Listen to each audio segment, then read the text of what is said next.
안녕하세요. 30대 초반 대구에 살고 있는 여성입니다. 저는 아직 결혼은 안 했고 식구들과 의지해서 오순도순 잘 살고 있어요. 제가 집에서 일을 하고 있는 사람인데 오랜만에 아침에 외출을 했다가 문득 하늘이 너무 맑은 걸 봤는데요. 기분도 좋아지고 무엇보다 보고 싶은 사람이 생각이 나 하루 종일 마음이 묵직하더라고요. 잠깐의 외출로 생각난 그리운 사람이 제 머릿속을 떠나지 않아 글로 추억해 보려 합니다. 제 말도 안 되는 사연 한번 들어보고 가주세요. 저는 어릴 적 부모를 잃고 8살 차이 나는 언니와 함께 친척 집에서 컸어요. 친척들은 부모 없는 저희를 불쌍하게 봐주어 걷어주었고, 저랑 언니는 부모님이 왜 돌아가셨는지 알지도 못한 채 그렇게 성인이 되었습니다. 부모님이 돌아가신 건 저희가 굳이 묻지 않기도 했어요. 모두가 알아봤자 슬프기만 할 거잖아요. 그렇게 친부모님은 우리 기억에서 거의 잊혔고, 저희가 효도를 해야 할 분들은 우리를 자식처럼 키워주신 이모와 이모부였습니다. 이모랑 이모부는 자식이 없어서 우리를 더 좋아해줬어요. 이모 부부는 두 분 다 약사였던지라 부부 약국을 운영하셨습니다. 규모가 작은 약국이긴 했지만 그 동네엔 약국이 그것뿐이라서 운영이 잘 된 편이었죠. 저희는 이모 부부의 재력 덕분에 어렵지 않게 자랐어요. 부모님이 안 계시면 되게 힘든 여생을 보내는데 다행히 저희는 마음 좋은 이모 부부의 덕을 크게 봤습니다. 언니도 저도 하고 싶은 걸 하면서 컸는데 언니는 워낙 범생이라서 대기업에 한 번에 입사를 했어요. 언니는 대학을 졸업하자마자 돈 잘 버는 직장인이 되었습니다. 그런 언니는 제게 롤모델이나 다름없는 존재였지만 따라가기엔 제 의지가 한참 모자랐어요. 저는 하고 싶은 게 없어서 그저 사는 대로 대학을 졸업했고 집에서 쉬다가 평범한 회사원이 될 뿐이었습니다. 하지만 제게는 저만의 신념이 있었어요. 직장이 중요한 게 아니라 직장에서 번 돈으로 내 취미 생활을 하는 것에 더 중점 두고 싶었기에 크게 직업엔 관심 없는 편이었죠. 사실 언니도 돈 버는 것에 목적이 있어서 대기업을 목표로 들어간 겁니다. 언니가 되고 싶었던 건 돈을 많이 버는 사람이 되는 거였거든요. 그러니 어쩌면 우리 자매는 꿈보단 각자의 현실을 쫓는 사람이었다고 보는 게 맞을 듯 하네요. 언니 얘기를 더 해보자면 언니는 공부쟁이에다가 자기가 원하는 목표면 반드시 도달하려 피땀 흘리는 노력파였어요. 그래서 저는 솔직히 언니가 결혼 안 하고 자기 투자에만 욕심내며 살 줄 알았습니다. 저희는 각자 직장으로 통근을 하고 있었는데 정말 평소와 다름없던 어느 날 언니가 결혼을 하겠다고 발표를 하더라고요. 그날 저 진짜 많이 놀랐습니다. 학교 다니면서 한 번도 언니가 연애하는 걸 본 적이 없었는데 어느 사이에 남자친구를 만들어서 그렇게 깊은 사이까지 갔는지 좀 많이 신기했어요. 공부 괴물인 줄만 알았는데 언니도 사랑에 움직이는 사람이구나 싶어 인간미도 느꼈죠. 이모랑 이모부도 마찬가지였습니다. 사람답게 사는 저와 달리 항상 제 할 일 아니면 잘 웃지도 않던 언니가 결혼을 한다니 아주 관심 있게 눈을 빛내셨어요. 언니한테 조심스럽게 형부될 사람에 대해서 질문을 했죠. 사업하는 사람이야. 친구 소개로 만났어. 만난 지는 3년 됐고 그동안 말 못했던 건 관계가 확실해지면 알리고 싶어서 굳이 말할 필요를 못 느꼈던 거야. 사업을 하는 친구라고? 그렇구나. 근데 사업하는 사람은 좀 불안정하지 않을까? 같은 직장 다니는 동료에는 괜찮은 사람이 없었어? 이모 부부는 형부가 사업하는 남자라는 소리에 살짝 실망하는 기색을 보였습니다. 어른이고 부모라면 사업이란 게 안정적이지 않으니 걱정을 할 수도 있는 부분이었죠. 이모는 제법 더 조심스럽게 언니에게 걱정을 했지만 언니는 형부의 능력을 이미 만나는 기간 동안 확인을 해왔고 충분히 인정한다면서 확고한 마음을 내비쳤어요. 그래서 저희 식구는 더 이상 별다른 말을 못했죠. 언니는 워낙 똑부러지고 혼자서 잘하고 잘 사는 사람이기 때문에 결혼도 잘할 거라 우리 식구들은 그렇게 생각했습니다. 언니의 안목까지 믿었던 거죠. 그러나 똑부러진 언니도 실수를 할 수 있는 사람이라는 걸 이번 경험을 통해 알았어요. 아직도 그날의 언니만 생각하면 마음이 찡하게 울립니다. 저희 식구 앞에서 처음으로 환하게 웃으며 행복하게 집을 떠났던 언니는 결혼 생활을 시작한 지 불과 2년 만에 싸늘한 주검이 되어 우리 곁으로 돌아왔어요.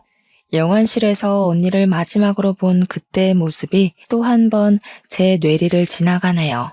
당시 형부한테서 언니가 스스로 극단적인 선택을 했다는 소식만 전달받고는 아무런 앞뒤 상황 전혀 모른 채 장례식장으로 달려갔었습니다. 심장이 너무 빨리 뛰었고 장례식 입구를 보자마자 눈물이 터져 나왔어요. 이미 장례식 문턱을 넘어가면서도 저는 사실이 아니길 바랐습니다. 하지만 믿을 수 없게도 형부가 기다리고 있는 빈소에는 언니의 영정사진이 세워져 있었어요. 너무 놀란 저는 발걸음을 뗄 수가 없었습니다. 이미 울면서 뛰어오느라 눈이 다 부었는데 그 자리에서 또 한 번 눈물을 터뜨리며 입을 틀어 막았었네요. 오랜만에 보는 언니 얼굴을 이렇게 영정사진으로 마주하게 될 줄은 몰랐습니다. 이모는 언니를 보자마자 주저앉아 오열을 했어요. 이모부도 넋놓고 눈물을 보이면서 이모를 부축했습니다. 이모가 언니 사진 앞에서 언니 이름을 부르짖으며 바닥을 길 때 그 옆에서 사돈 식구들은 아무 말도 하지 못하고 그저 침묵만 유지하고 있었어요. 그때 비통하게 통곡을 하던 이모는 눈물이 곧 분노가 되어 이모부를 뿌리치고 자리에서 일어났어요. 다짜고짜 형부에게 달려들어 멱살을 잡았습니다. 이게 뭐야? 자네가 말해보게. 우리 혜인이가 왜 이렇게 된 거야? 내 딸 평생 행복하게 해준다고 하지 않았어? 대체 왜 우리 혜인이가 저기 있는 거냐고? 죄송합니다. 평소에 직장일 때문에 스트레스가 많았는데 제가 못 살폈어요. 정말 죄송합니다. 죄송하다는 말밖엔 드릴 말씀이 없네요. 우리 애가 자네를 얼마나 믿었는데, 잘 웃지도 않던 애가 결혼한다고 얼마나 행복해했는데 왜 우리 애가 저렇게 될 동안 아무것도 못했어, 왜? 언니가 말을 안 해서 저희 식구는 전혀 모르고 있었습니다. 형부 말에 따르면 언니가 결혼 생활과 직장 생활의 병행을 잘 적응 못해서 크게 힘들어했다고 하는데 상상도 못했어요. 언니는 펜으로 허벅지를 찔러가며 밤새 수능 공부를 할 때도 대기업 합격을 위해 대학과 학원을 병행하고 인터넷 강의까지 들으며 시간을 보냈을 때도 힘든 기색 하나 없었던 사람이에요. 쉬엄쉬엄 하라는 이모 말에도 체력이 남아 돈다며 오히려 이모랑 이모부의 걱정을 안심시켜주던 언니였습니다. 그런데 직장 다니면서 결혼 생활에 적응을 못해 극단적인 선택을 했다뇨. 그럼 직장이 힘들었다는 걸까요? 결혼 생활이 힘들었다는 걸까요?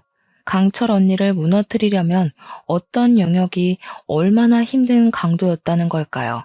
언니는 형부와 지내는 동안 시름시름 앓으며 간간히 안색이 안 좋은 게 보였는데 형부가 물어도 괜찮다고만 해서 형부도 그러려니 넘겼다고 했어요.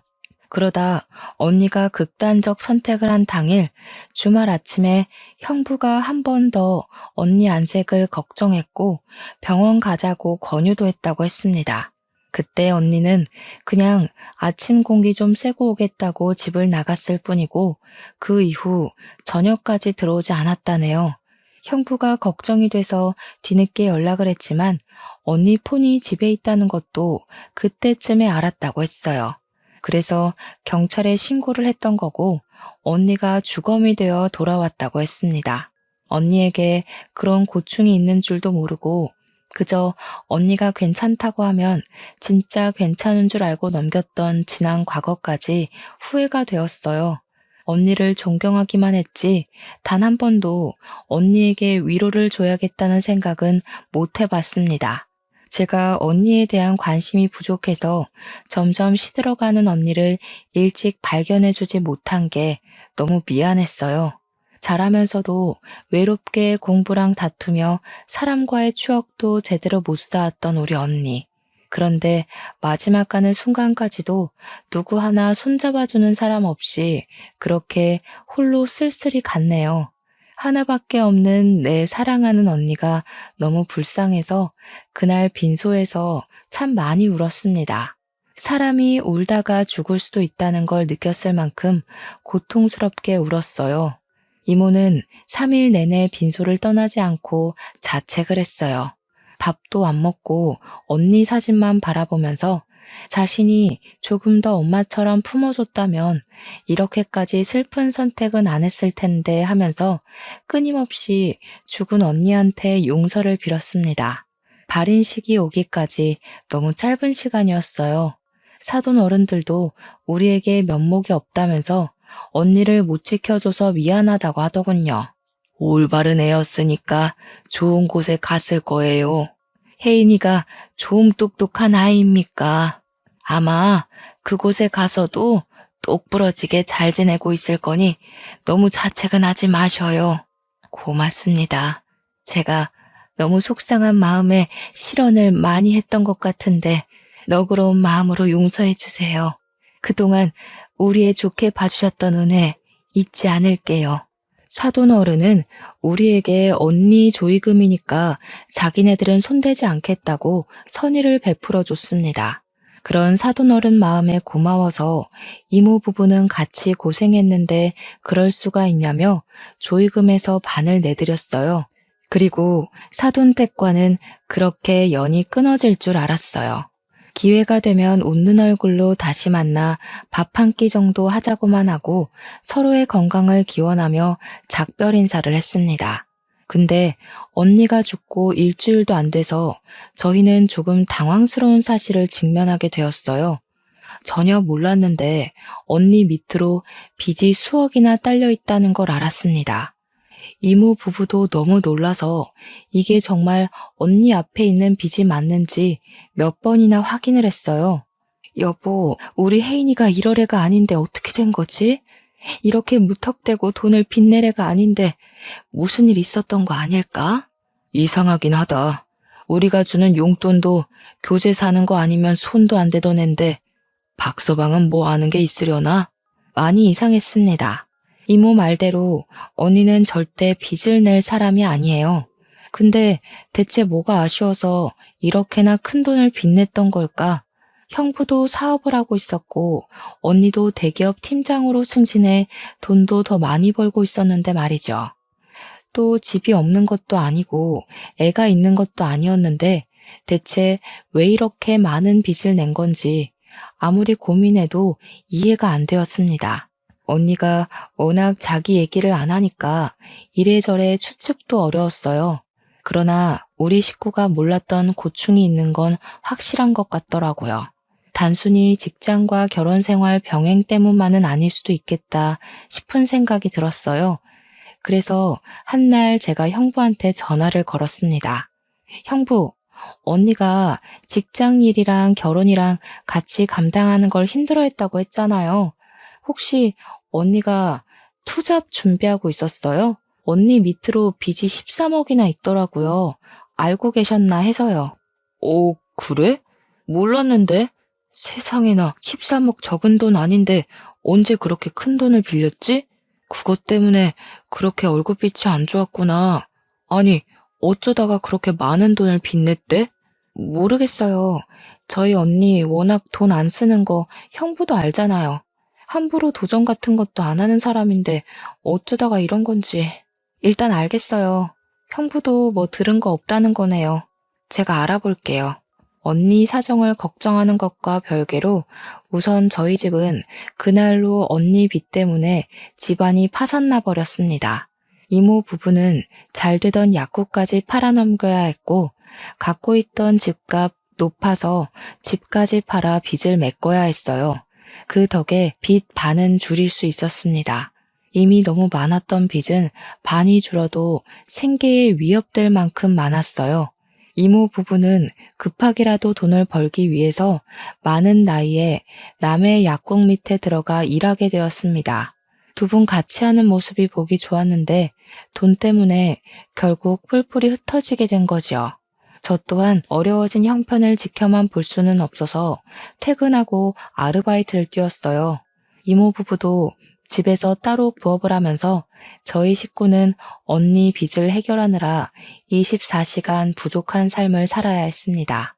그렇다고 한 번도 죽은 언니를 원망했던 적은 없어요. 걱정이 되었던 건 여전하고 언니가 보고 싶은 것도 마찬가지였습니다. 바쁘게 사는 게 너무 버거웠지만 한편으론 언니의 대단함을 또 한 번 느끼기도 했어요. 저희 언니야말로 늘 24시간 부족하게 살아온 사람이었거든요. 그 덕에 언니의 모든 시간은 전부 언니의 커리어가 되었고요. 한 번씩 제가 별것 아닌 일로 힘들 때마다 언니가 제게 위로의 말 대신 줬던 사탕이 있었는데 언니는 저를 나이가 먹어도 어린 동생이라고 생각하는 것 같았어요.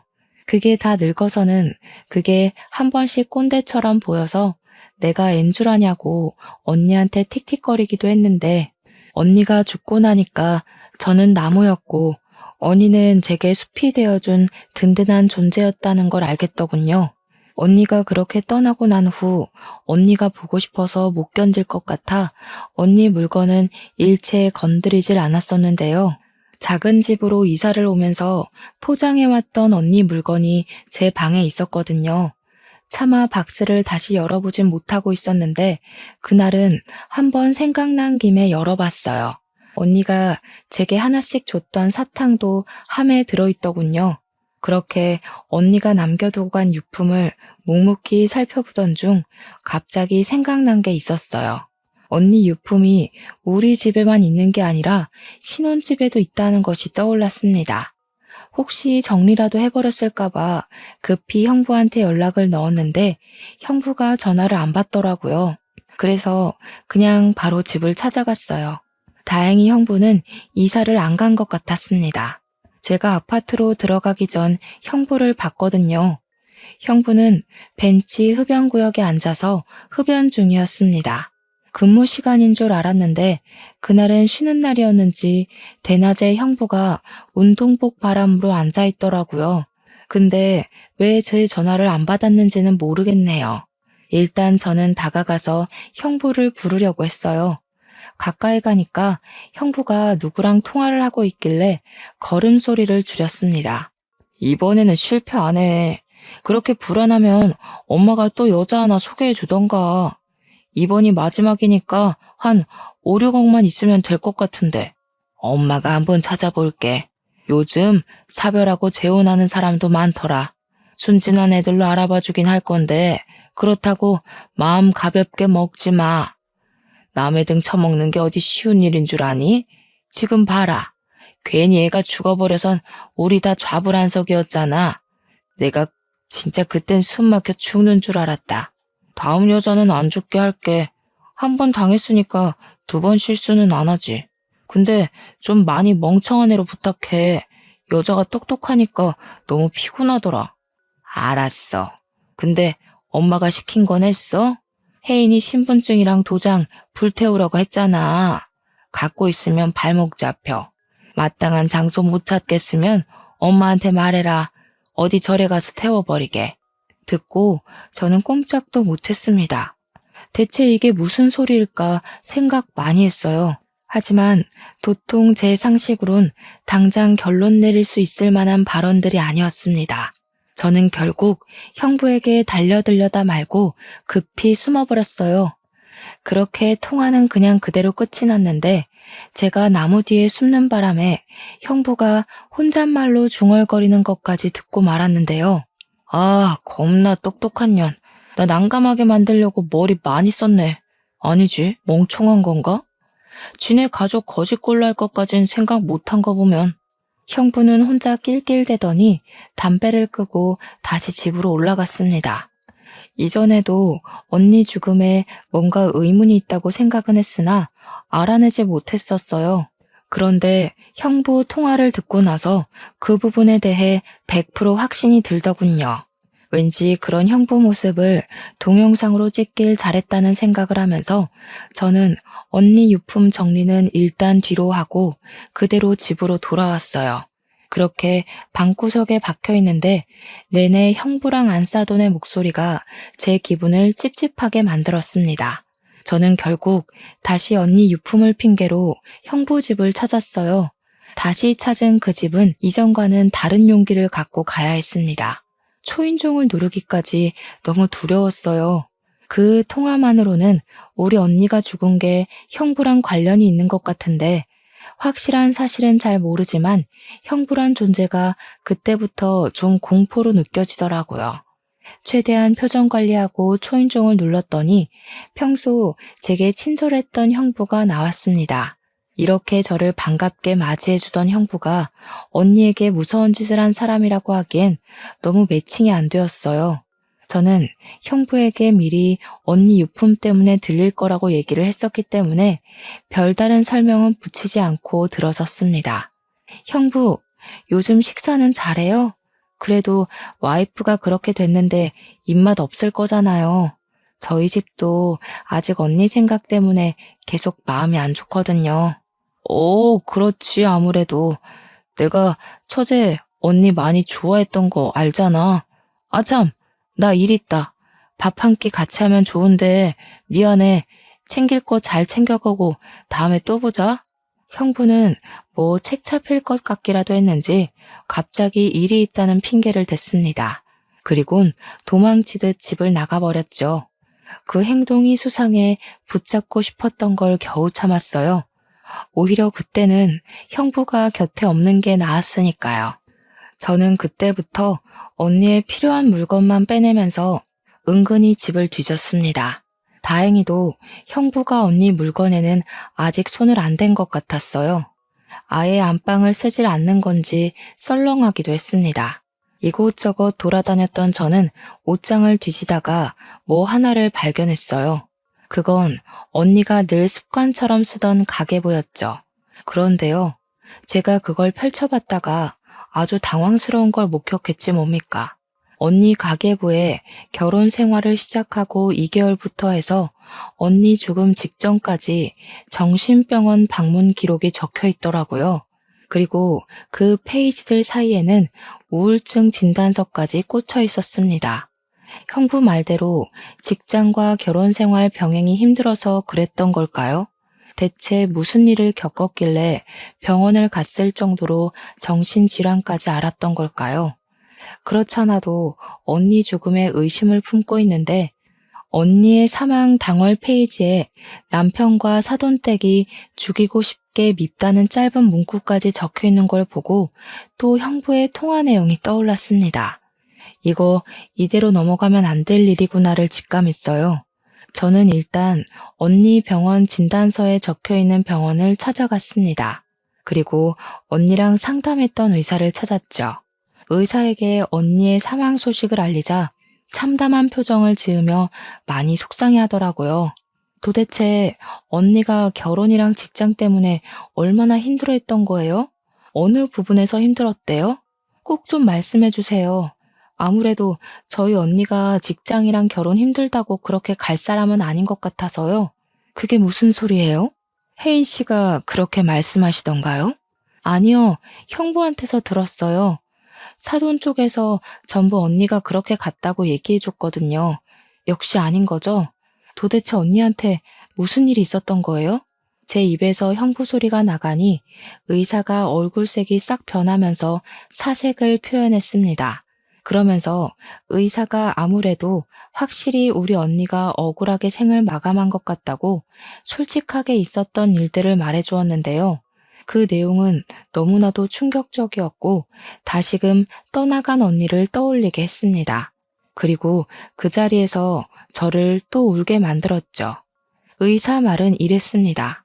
형부가 결혼을 하고 한 달 만에 하던 사업을 접고 다른 사업을 시작했대요. 그 사업이 심심하니까 금방 접고 다시 다른 걸 시작했고 또 접고 또 시작하고를 반복하며 살았다고 했습니다.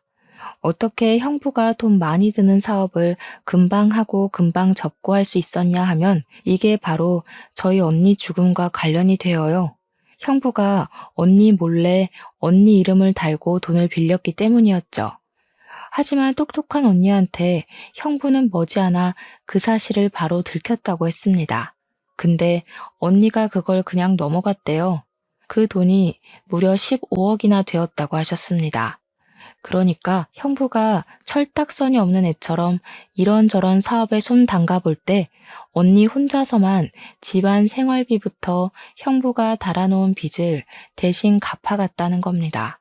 그것 때문에 언니랑 형부랑 하루가 멀다 하고 싸우기까지 했는데 그 와중에 형부는 잘한 것도 없으면서 자존심 상한다고 언니에게 손찌검도 했었다네요. 의사가 처음에는 신고하자고 언니를 설득했대요. 그런데 언니가 우리 집에 알려지면 자기가 짐이 되는 격이니 그게 싫어서 버틸 때까지 버틴 거라고 하더군요. 그게 골마서 결국 우울 증세로 이어졌고 그렇게 참았던 게 2년이라고 했습니다. 언니는 실제 중증 우울증 환자였다고 합니다. 중증 우울증 환자는 언제 목숨을 포기해도 이상하지 않을 증세거든요. 이런 상황에서 더 충격적인 건 사돈댁의 태도였습니다. 언니가 형부의 짓거리를 사돈에게 말했었는데 사돈 쪽에서 어쩌라는 식의 반응이 나왔다네요. 순 헛똑똑이었던 스스로를 탓하라면서 자기 인생은 자기가 잘 책임져야 되는 거라고 남 탓하지 말랬답니다. 어떻게 우울증이 있는 사람을 그렇게 질책하고 함부로 할 수가 있단 말입니까? 의사의 말을 종합해보면 사실상 언니를 죽인 사람은 형부랑 사돈댁이라는 거 아닌가요? 언니가 우울증인 거 알았다고 하는데도 그런 사람을 방치하고 빚만 내서 죽음에 이르게 한 거잖아요. 우리 언니가 왜 죽었는지 다 알고 있었으면서 뻔뻔하게 장례식에서 눈물을 보였던 거예요. 저희 손을 잡으면서 언니가 좋은 곳에 갔을 거라고 얼굴에 철판 깔고 위로하던 사돈들 모습이 떠오르자 저는 참을 수 없이 화가 났습니다. 모든 걸 알고 주체할 수 없을 만큼 화가 난 저는 이대로 둘 수 없어 당장 법조인을 찾아갔어요. 의사 동의를 받고 녹음했던 내용을 들려주며 상담을 받았습니다. 인감도장이나 신분증을 훔친 사실을 입증할 수 있으면 사기죄와 사문서 위조죄로 고소할 수 있다고 하길래 저는 형부랑 안사돈이 통화하던 영상을 보여줬어요. 다행히 증거 채택이 가능할 것 같다고 하더군요. 그리고 저는 이 사실을 이모 부부에게 전달했어요.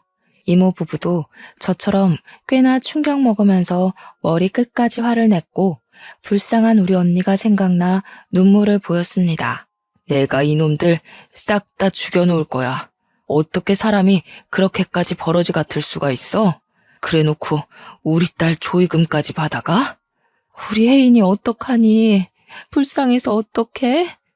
내가 정말 그놈들 머리털을 싹 다 뽑아버려야지. 우리 딸 억울하게 간 만큼 똑같이 울게 만들 거야. 지옥이 뭔지 내가 보여줘야겠어. 그렇게 저희는 무작정 사돈 어른이 일하고 있다는 부부 심리 상담센터를 찾아갔어요. 직업도 참 그 사람들한테 안 어울리는 옷이 아닙니까? 우리 언니를 죽게 하고 자기 아들과 사별시켜 놓은 사람들이 부부들을 대상으로 상담을 한다는 게 웃기잖아요. 여길 찾은 고객들은 여기 상담사들이 살인자인 줄도 모를 텐데 한시라도 당장 제가 알려주고 싶었어요. 그런데 더 어이없는 건 뭔 줄 아시나요? 처음 언니가 결혼 약속만 했을 때 제가 언니 따라 사돈 만나러 가는 길에 이 센터를 와본 적이 있었거든요.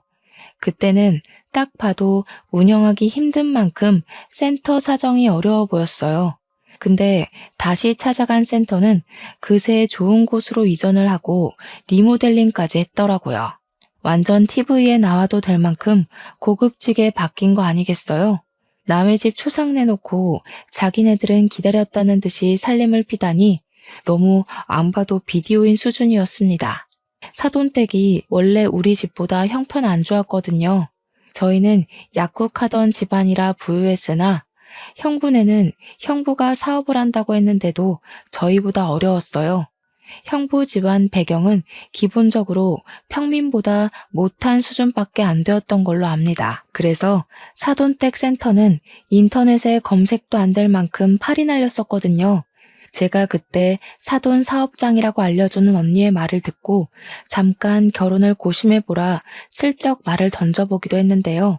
언니는 사람이 어디 돈뿐이냐고 적당히 살고 적당히 좋은 마음이면 그걸로 충분히 잘 살 수 있다길래 그때도 언니 의견에 지지만 했었죠.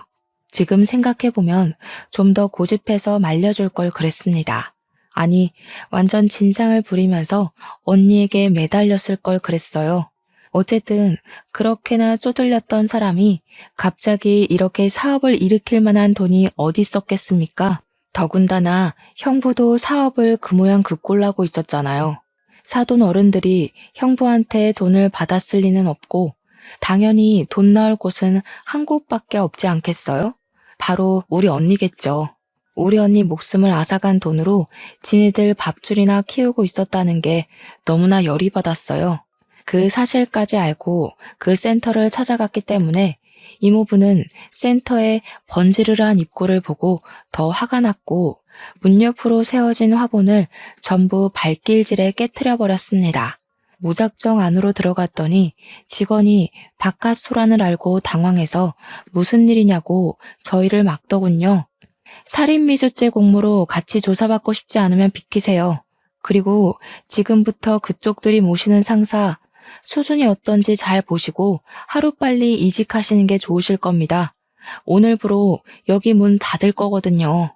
저는 직원들을 뿌리치고 당장 사돈 어른들을 찾았습니다. 그마저도 제가 찾아 나서는 게 싫어서 당장 기어 나오라고 소리를 쳐버렸어요. 그러니 당연하게도 사돈 어른들이 상담하다 말고 튀어나오더라고요. 어머나 세상에, 혜인이 동생 아니니? 여기서 뭐 하는 거야? 다짜고짜 와서 민폐야? 뭐 하는 거긴요. 우리 언니 죽인 살인자 두 분한테 따지러 왔죠. 와, 너무 웃긴다. 지금 부부 상담해 주시는 거예요? 자격 있어요? 우리 언니랑 형부 사별시킨 사람들 아니세요? 아, 이분들도 다 사별시키려고요? 여기 부부 화합이 아니라 부부 사별이 목적인 곳인가 보죠? 뭐야? 갑자기 찾아와서 밑도 끝도 없이 무슨 행패야? 경찰에 신고하기 전에 당장 나가. 감히 누구를 모욕하려고? 안사도는 얼굴이 시뻘개져서 제게 목청을 높였어요. 직원한테 당장 경찰에 신고하라고 지시하면서도 돈 주는 고객들을 지키고 싶었는지 상담실에 들어가 계시라고 억지 웃음을 짓더군요. 거기다 대고 제가 말해줬죠. 이 사람들의 진실을요. 다들 한시라도 빨리 도망치시는 게 좋을 거예요. 여기 이 상담사들이 얼마나 사람 심리로 장난을 쳤는지 저희 언니가 그거 못 견디고 불쌍하게 죽었거든요. 심리 상담사라서 심리적으로 사람 피말리는 짓 굉장히 잘하는 사람들이에요. 여기서 상담받았다간 부부끼리 서로 죽이네 마네 하시게 될 거니까 얼른 다른 데 알아보세요. 그러자 제 입을 다물게 만들고 싶었던 안사돈이 앞일 생각 못하고 제 뺨을 갈기면서 분위기가 더 심하게 산만해졌습니다. 지켜보고 있던 부부 고객들은 안사돈의 돌발 행동 때문에 이미 상담사로서의 신뢰를 잃고 말았어요. 그 와중에 안사돈은 아예 이미지를 놓아버리기로 마음 먹은 건지 제게 막말을 내뱉기 시작했는데요. 뭐? 살인자? 근거 있니? 이렇게 개념 없이 덤벼들 거면 그만한 증거는 갖고 행패 부리는 거야? 어디 버르장머리 없게 두 눈 똑바로 뜨고 누명을 뒤집어 씌우려고 해? 네 언니 죽은 게 왜 우리 탓이니? 혼자 살기 싫다고 멋대로 죽은 언니한테 물어봐라. 우리가 죽으라고 떠밀었다니? 죽으라고 고사 지낸 것도 살인이나 마찬가지죠. 하긴 이렇게 철판이 두꺼워야 남의 명의 도용해서 수억대 돈을 빼낼 수 있었겠죠. 언니 목숨값으로 센터 이전도 하시고 명예도 얻으시고 앞으로 부자 될 일만 남을 줄 알았는데 제가 나타나서 좀 불안하시겠어요? 오죽했으면 사람도 많은데 제 뺨을 치셨을까. 얼마나 급하셨길래 그래요? 당장 나가. 네 언니 눈깔도 꼴도 보기 싫어서 잘 죽었다 싶었는데 어디서 똑같은 눈깔을 달고 와가지고 내 피를 말려? 내 센터에서 나가라고. 안사돈의 대사는 저보단 듣는 고객들에게 더 충격을 주었던 것 같습니다. 자기 분에 못 이겨서 스스로 성질을 드러내는 꼴이라니 이렇게 나와주면 제 입장에선 고마웠죠. 그 옆에서 박가사도는 급히 고객들을 진정시키며 자기들이 억울한 입장이라고 얘기를 했어요. 그러면서 나중에 홈페이지에다 상세 사과문 올릴 테니 집으로 돌아가 달라 부탁하고 있었습니다. 그러자 이모부는 역 같은 소리 제발 좀 그만하라고 바로 박가사돈 멱살을 잡았어요. 감히 남의 집 귀한 딸 데려가선 시체로 돌려줘? 당신들이 그러고도 사람이야? 어떻게 사람을 죽여놓고 시치미를 뗄 수가 있어? 대체 우리가 뭘 했다고 이래요? 진짜 딸도 아니면서 오버하시네. 그 애가 왜 우리 때문에 죽어요? 쟤 혼자 나가서 죽은 거지. 말은 똑바로 해요. 사람들이 오해하잖아요. 선을 넘은 박가사돈 말에 이모부는 결국 참지 못하고 주먹을 날렸습니다. 그걸 안사돈이 나서서 말리려고 하길래 이모랑 제가 안사돈을 붙잡았어요. 이모는 안사돈이 언니까지 죽게 한 걸로 모자라 제게도 손을 댄 것에 화가 나서 안사돈 머리채를 잡고 바닥에 넘어뜨렸어요. 당신들이 내 딸 앞으로 빚내고 죽음까지 몰았잖아. 당신들 먹고 살 궁리하느라 내 딸이 죽어가는데도 방치했잖아. 근데도 뭐가 잘못됐는지 몰라? 우리 애가 당신들 입으로 자백한 녹음 다 가지고 있는데? 그 자리에서 저는 바로 녹음을 틀어주었습니다. 그랬더니 사돈도 놀랐지만 누구보다 충격받은 부부 고객들 놀라서 당장 환불 요청하기 시작했어요. 그러면서 고객들은 사돈 어른들한테 쌍욕을 했고 그렇게 살지 말라며 경고를 때린 뒤 센터를 나갔습니다. 밖에서 센터 건물을 사진으로 대량 찍는 것 같던데 아무래도 SNS에 후기를 올리려고 하는 것 같았어요. 그때 정말 타이밍 기가 막히게도 룰루랄라 놀러온 형부가 센터를 들렀다가 내부 상황을 보고 당황하더군요. 저랑 저희 식구들을 보면서 순간 찔리는 게 있는지 바로 도주를 했습니다.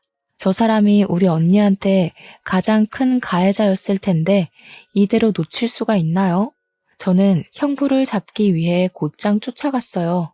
그런데 역시 여자의 몸으로는 좀 역부족이더군요. 할 수 없이 바로 경찰에 신고를 했지만 경찰이 오는데 10분이나 걸리는 바람에 이미 도주한 형부는 당장 잡지 못했습니다. 하지만 저는 형부와 사돈 가족들을 전부 사기죄로 고소 진행부터 했어요. 신고 접수가 되자마자 당연히 수사가 진행되었고 다행히도 언니가 쓰던 가계부, 언니 명의의 통장, 그리고 그들이 태웠다고 발언했던 언니의 도장과 신분증이 전부 증거물과 증언이 되어서 경찰에게 제출되었어요. 언니 신혼집 침대 밑에서 언니 휴대폰도 발견됐다고 하더라고요. 거기에는 언니랑 사돈댁과 형부랑 통화하면서 다퉜던 내용이랑 빚 가지고 신랑이 벌이는 정황들까지 전부 녹취록으로 남아 있었습니다. 녹취록에 담긴 언니 목소리와 강압적인 형부의 목소리는 아직도 잊히지 않을 만큼 정말 속이 상했어요. 형부는 언니 몰래 명의를 도용했다가 언니에게 들키고 나서는 사죄하긴커녕 더 과감하게 나왔더라고요. 언니가 자신보다 체격이 작은 걸 이용해 대출을 강요했고 협박까지 했다는 걸 그 녹취록을 통해 알 수 있었습니다. 그래서 형부에게 강요죄와 협박죄, 사기죄를 전부 물어 고소를 진행할 수 있었어요. 더불어서 우리 언니가 거절하지 못하도록 시댁에서 단체로 매출을 강요했다는 사실까지 밝혀졌는데 그 대출받은 재산을 전부 시댁을 위해 사용했다는 점에서 특수 협박죄로 형사처분도 가능했습니다. 형부는 결국 징역 5년의 처벌을 받게 되었죠. 직접적인 가해자는 형부였다고 하더라도 사돈 가족들에게는 죄가 없겠습니까? 우리 언니가 자살을 선택하도록 몰아간 죄를 반드시 묻고 싶었어요. 그래서 사기 공범죄로 형사 및 민사소송까지 진행했으나 언니가 시댁에 의해 대출 강요를 받았다는 직접적인 증거는 부족했습니다. 그래서 징역까지 안 되고 그저 200만 원의 벌금형으로 끝나고 말았죠. 하지만 저는 형부 하나만 골로 보낸 걸로 만족하지 못했어요. 우리나라 법이 그렇다는데 제가 법으로 뭘 더 할 수 있었겠습니까? 해서 저는 지역 카페와 맘카페에 이 사실을 전부 공표해 줬습니다. 우리 친언니를 죽음으로 몰아간 사돈이 현재 땡땡시에서 부부 상담센터를 운영하고 있다는 내용으로 우리 집 사정을 구구절절 상세히 기재했고 그걸 인터넷에 뿌려버렸어요. 물론 명예훼손을 받을 수 있겠지만 범죄자 가족 주제에 남의 부부관계를 상담해준다는 게 말이 안 되지 않습니까? 이 소식을 전해 들은 카페 회원들은 다 같이 분노를 해주었습니다. 역시 엄마들의 힘은 대단한 건지 사돈댁 일이 소문나는 건 정말 삽시간이었어요. 그렇게 지역신문에도 제보가 되면서 그 부부 상담센터는 또다시 본래 모습처럼 파리만 날리게 되었고 적자가 나서 2달 만에 폐업을 하게 되었습니다. 맘카페 회원들은 다 같이 그 부부 상담센터에 찾아가 따지려 했으나 이미 폐업을 해버려서 더 이상 죄를 묻지 못했어요. 사돈댁은 일이 제법 커지고 더 이상 사회가 손가락질하는 그 압박을 견디기 힘들었는지 저희 식구에게 사과를 하고 싶어 했나 봅니다. 제 전화번호는 또 어떻게 알아낸 건지 모르는 번호로 전화가 왔더라고요.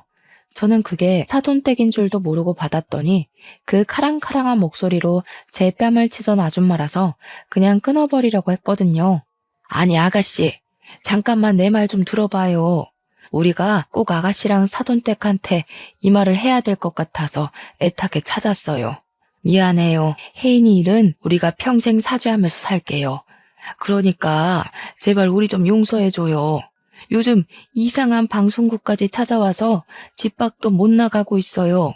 이제 와서 존댓말 쓰는 것도 웃기네요. 겨우 그 정도로 못 살겠어요? 우리 언니는 그쪽들한테 시달리면서 2년이나 숨막혀 하다가 떠났어요. 뭐 얼마나 지났다고 벌써 죽겠다 소리를 해요? 당신들 벌 받는 거 이제 시작일 뿐이고 우리 언니가 용서했다고 내 꿈에 나타날 때까지 평생 언니보다 더한 고통 받으셔야 될 겁니다. 저는 그래도 전화를 끊어버렸고 수신 차단을 했어요. 우리 언니 죽음은 이런 불장난 같은 가벼운 사과로 넘어갈 문제가 아닌데 어쩜 저들은 사과하는 방법조차 모르는 걸까요? 이게 사과로 될 문제라고 생각하는 수준조차 정말 답이 안 나오는 어른이지 않나 싶었습니다. 저는 이렇게 파렴치한 인간들이 벌을 받게 만들긴 했지만 언니를 잃은 상실감은 여전히 채워지지 않더군요. 제가 언니에게 조금 더 관심을 가지고 살았다면 이런 일이 안 벌어졌을까 싶으면서 뒤늦은 후회만 오더라고요. 우울증에 정신과 약까지 복용했는데 동생인 제가 몰라준 게 얼마나 한심합니까? 이렇게 한 달이 건넌 가족관계에도 발등 찍힌 것이 너무 억울하고 서러운데 우리 언니는 제가 아팠던 것보다 더 아팠겠죠. 모든 것이 다 정리가 된 그날 가장 큰 공허를 느꼈네요. 끝장을 봐서 다행이다 싶으면서도 이대로 그들에게 준 벌이 끝나버린 것이 싫기도 하는 이중적인 마음도 들었고요. 그냥 문득 언니가 보고 싶어서 이랬다 저랬다 하는 것 같습니다. 하늘에서 언니가 저를 꼭 지켜보고 있었길 바래요. 언니 보고 싶은 마음 하나가 제게 이렇게 큰 용기가 되었다고 제 마음의 소리를 들었기를 꼭꼭 바랍니다. 그래도 세월이 약이라는 말이 거짓은 아닌가 보더라고요. 언니가 세상을 뜨고 9개월이 지난 현재 주말마다 이모랑 이모부랑 등산에 취미가 생겨서 다니고 있어요. 등산할 때 체력적으로 힘이 드니까 딴 생각을 안 해서 좋더라고요. 특히 산 정상에 올라가면 마치 제가 힘들었던 순간순간들이 결국 다 수억만 가지의 경험 중 하나일 뿐이라는 생각이 들어요. 그만큼 언니가 보고 싶은 그리움과 슬픔보다는 언니와 좋았던 추억이 제 마음에 더 크게 자리 잡는다는 거죠. 저도 언젠가는 언니가 있는 곳으로 갈 운명이잖아요. 나중에 저희 식구들도 전부 언니 곁으로 갈 거고 우린 또 만나게 될 텐데 뭘 그렇게 그리워했을까 싶더라고요. 그래서 산 정상만 올라가면 항상 갈피를 못 잡던 제 마음이 좀 진정이 되어서 좋습니다. 그건 이모랑 이모부도 마찬가지라고 하네요.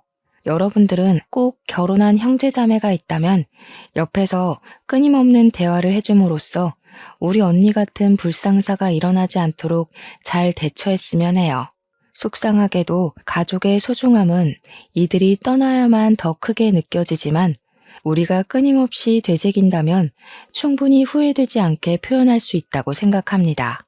지금까지 제 사연 관심 있게 들어주셔서 감사합니다. 늘 행복하세요.